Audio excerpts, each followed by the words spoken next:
Oh, shit, shit. Oh my God. Whew. Hi guys, welcome back sa ating video.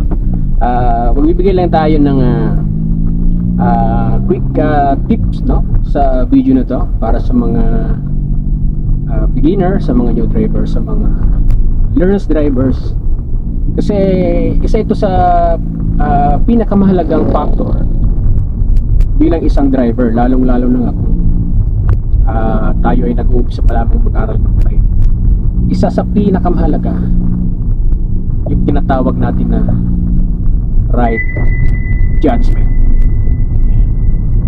Yung mga decision natin kailangan tama, safe tayong lahat, safe tayong nagmamaneho.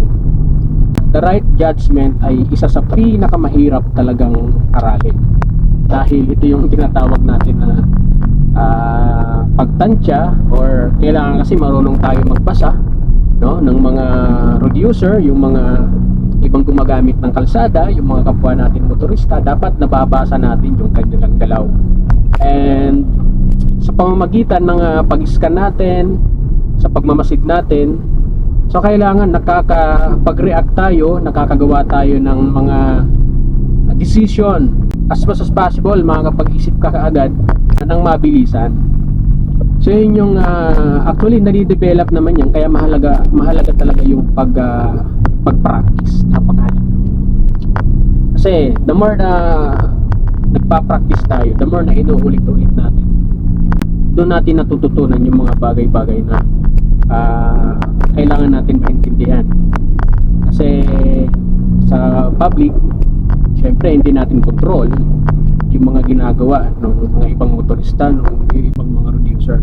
Napakahalaga talaga ng right judgment. So yung judgment dyan, habang malayo ka pa lang, kailangan nakakapag-isip ka na.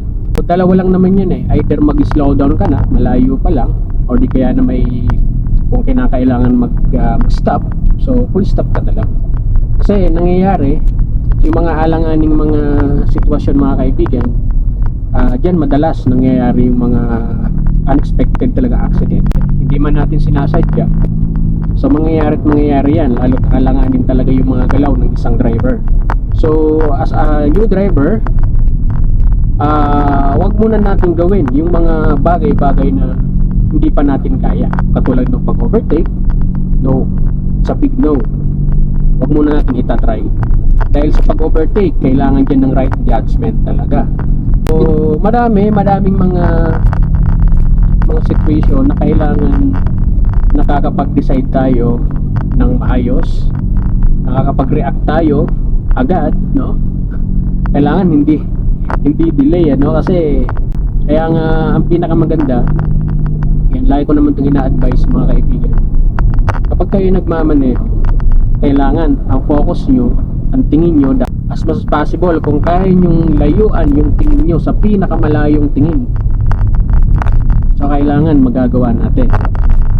Then the speed, napakahalaga yan. Kailangan control natin ang speed. May mga pagkakataon din kasi na sobrang bilis na pala natin, no, pero hindi natin napapansin. Kaya nung nagkaroon ng mga sitwasyon na kailangan makapag-react agad ng safe at ligtas ng nasa tama, so hindi natin nagkaroon. So napakahalaga ng right judgment, mga kaibigan. So the only thing na kailangan nyo talagang gawin para makapag-decide kayo, so always be defensive, so be careful, maintain the ideal speed. Kung ano yung speed restriction sa kalsada, as much as possible wag tayong lalampas, dahil madaming napapahamak kapag sobrang bilis tayo magpatakbo, lalong na sa public. Ayan, so sa mga new drivers, sa mga learners drivers, lagi nyo tatandaan, napakahalaga ng right judgment. Mas malaki yung chance na makaiwas tayo sa accident, lalo na pag matatao. Maraming naglalakad na tao, eskwelahan, no, mga intersection, market, mga malls. Yan yung mga mga lugar na kailangan yung judgment mo talaga ay sisiguraduhin natin nasa tama.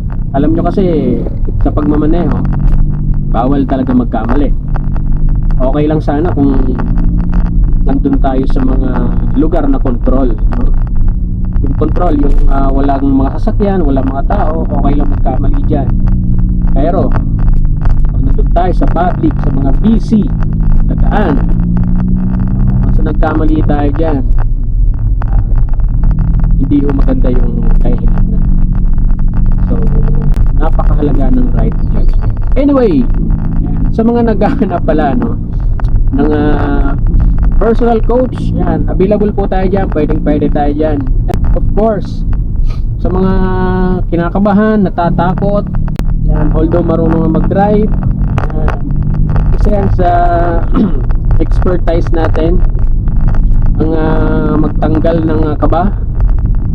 At may process po dyan, ano? Hindi po yan nakukuha sa isang beses lang. Hindi po. Mayroon tayong program talaga dyan. Kung gusto natin ma-overcome yung takot natin sa pagmamaneho, bibigyan ko kayo ng enough program. Mayroon tayong ginawang program para dyan na tested na natin, proven na talagang maaalis po yung kaba nyo sa pagmamaneho. So PM nyo lang ako, and syempre pag-usapan natin yan kung kayo ay naghahanap ng personal coach, kung kayo ay interesado talagang matuto mag-drive at maalis yung kaba. That's it. Drive safe pa kaibigan. Bye bye. Oh shit. Oh shit. Oh my god.